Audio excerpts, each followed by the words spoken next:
Kristen Goldstein with SRQ Market Pulse. The question is, what does the future look like for insurance in Florida? And what does that mean for your insurance rates? That's the conversation we're going to have now with Patrick DelMedico of Shepherd Insurance. So, what does the future look like, and how is Florida handling what's going on? I think, like I told you before, I think the future is cautiously optimistic. Okay. I would say the previous 24 months were the hardest and the toughest insurance market we've ever experienced. I think we're starting to turn the corner. We're starting to see the carriers open up their capacity and they're willing to write a little bit more. Okay.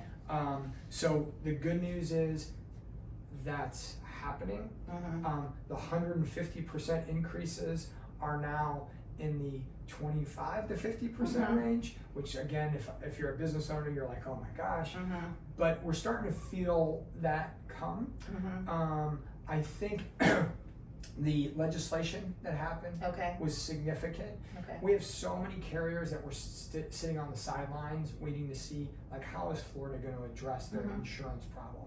And now I think they're saying, okay, now might be a good time to come in. And here's another reason why, is that if Susan and I are sitting on the sidelines and we've seen all these rate increases, we can now come in as a carrier and charge what we actuarially wanted to 5 or 6 years ago and couldn't because the rates were suppressed. And now we can come in and say, hey, you know what? We can do this, and we can actuarially price it accordingly.